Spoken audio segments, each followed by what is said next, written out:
Welcome to the Borderlands Trail and Ultra Running Podcast. My name is Josh. I'm the host, the founder of Borderlands. My friend Brian Peterson is joining me today. Wolf Runner, this is out of the ordinary if you're used to like the normal interview podcast, but it's very much in line if you've been paying attention to our Western States Elite episodes. We're excited because what we feel like we have for you in this next 10 minutes today is a representation of most all of you who are listening. We know that we have some elites who listen, but the vast majority of you are like our interview today with Chris Severson. We're excited to have him here.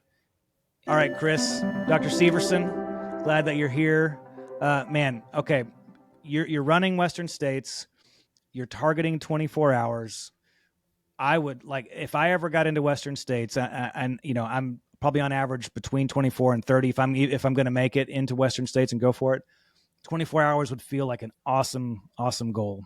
Before we get into that goal for you, what I just want to acknowledge is that you, a Californian, have ran Wasatch, which is the center target of my heart, more than I think any other race. You've done Wasatch a ton, right? Absolutely, yeah. 7 times completed it. Are you going for 10? Is that a goal? I'm going for it until I feel satisfied with the day. I still feel like I've got more to give out there. Yo, God, I love that. Okay, so what's the day? What's the day that you're satisfied with? Can you ever really truly be satisfied? I can't. Can you? But, yeah, potentially not. So maybe I'll crack through 10 and keep going after that. So I don't really have a number goal. I just feel like it's a great race. I love being out there. Yeah. And yeah, just want to keep doing it. Actually, never done another 100-miler. Wasatch is the only 100-miler I've ever done. Oh God, I love that. Okay. Well, I'm excited because we'll have you on after. This is going to be 10 minutes today is to get the compare and contrast. I have a friend, Josh Landvatter, who's ran Wasatch tons. And last year he got into Western States and it was fun to get his take on it. Okay. So talk to me about targeting 24 hours. Like, is that target for you a realistic target? Or is that a stretch goal? I think, I mean, maybe both. I think looking at people that have done Wasatch and also done Western States, it seems like Western States is like minus 4 hours or something like that.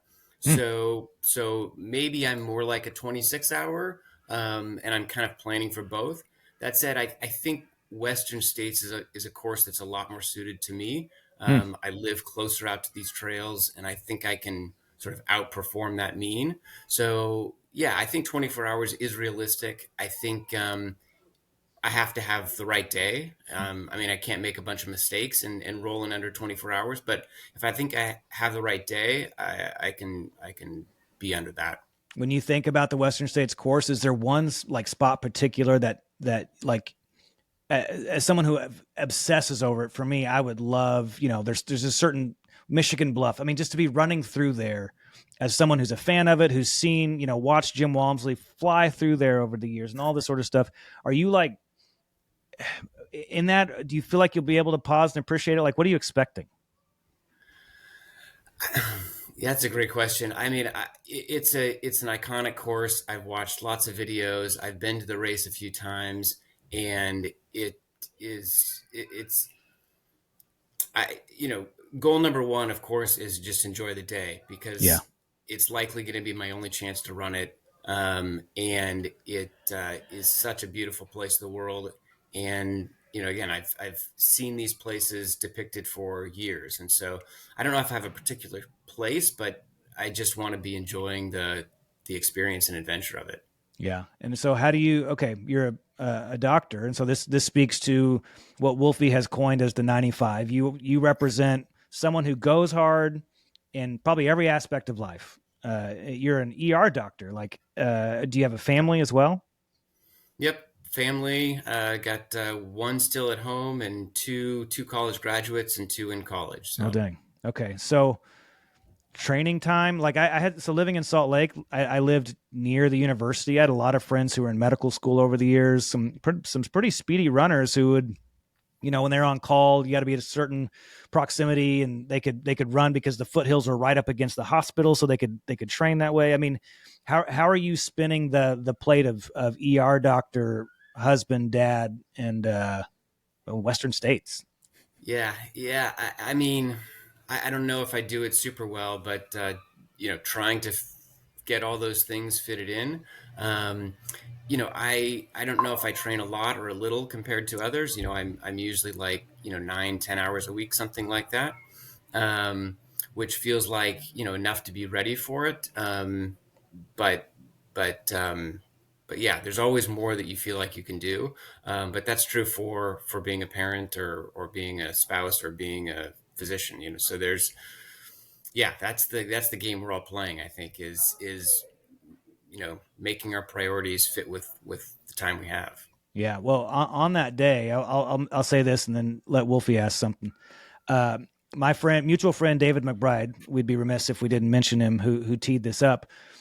We said on a podcast recently that we're interested in being able to follow someone who's targeting 24 hours, because we'll have plenty of cameras on the front of the pack, and we have a sense of what that's like, visually as a consumer. But we have more of a sense of what you're doing in terms of like what we are actually out there trying to do. So David's going to be giving us updates, and when weather permitting and connectivity permitting, he's going to be sending us updates and trying to give us like live in race updates on how you're doing. So first, thanks for that, and second, can you tell me about your crew? Is David your chief? Yep. So David's a crew chief. Got my wife Pam on the crew as well, and then I've got a brother-in-law that's going to be doing some crewing, and then two other buddies in addition to David that are going to be pacing me. So pacers from Forest Hill to the finish, and David and some of the others they've paced and crewed me before, so hopefully we're a well-oiled machine. Nice. I've got one more, but I'll let Brian ask something. Yeah. So, I mean, I resonate so much with the sub 24-hour goal. I think if I ever were to run Western States, that would certainly be my A goal. And I think it's the only 100-miler really where the sub 24 has some legacy. So I'm curious, like what does the sub 24-hour goal mean for you? I see your shirt. Looks like is that a Boston Marathon shirt? Yeah. Yeah, exactly. Right. So it's kind of like the equivalent of qualifying for Boston or going sub 3 in the marathon. Like what does the sub 24 goal mean for you at States?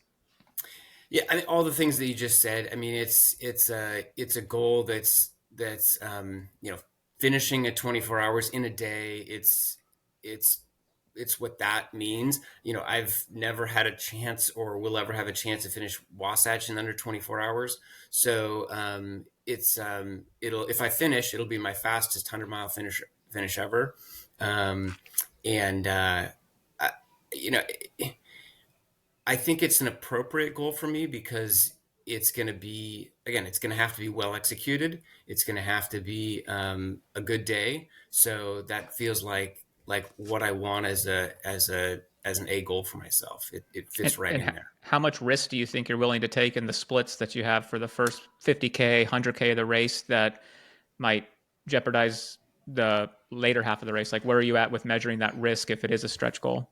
Yeah, I mean, I think the smart money is you don't take a lot of risks in the first 50K. So, I'm going to be running that to feel and what I think I can sustain. Then we'll see. I typically do okay in the heat. I typically can climb pretty well. So as long as I can stay hydrated in the canyons, I think that section should be fine for me. And if that's all true, then I've got a chance to push and run it down. So that's the plan. I love it. All right. So imagine that you're nearing the high school. You can see the track, like you can smell the track, you can hear the track, and you know that you're about to get across to that gate and just take that lap. Like in that moment, like I would always think like Wasatch is the one for me. I've DNF'd it twice. I want so bad to be going into Soldier Hollow. Nobody's there. Nobody cares. That's why I love it. It's just there's 7 people. But imagine something different than that going into that stadium. What's going through your head? Like, what do you think will be going through your head? And I want to contrast this when we have you back on later to see what actually went through your head. Yeah, I mean, as I visualized it, I just think of all the effort, all the people, all the time spent to get to that moment, and just really soak it all in. I mean, that's again, that's how I visualize it. But yeah, I don't know. I mean, a lot of race finishes are, you're feeling things that you don't expect that you necessarily would feel. So yeah, I don't know. Yeah. It'll be spectacular, whatever it is. I agree. We can't wait to follow you in that. And, man, just love that talking to Hans is fun because it's crazy to think about how fast someone's going to run it and what that journey is going to be like. But to see you running it is like, I see me running it, and that's why I think it's cool to get to tell your story. I'm probably never going to run it unless we banded it one year, just go out and run it. But otherwise, yeah, man, you're representing a lot of people, and I think that we want to see more of your stories like yours told. So we're stoked to tell it. We're stoked to get the updates from David, and man, look forward to checking in after. So good luck in the race. Thank you so much. Yeah. All right. Take care. Bye.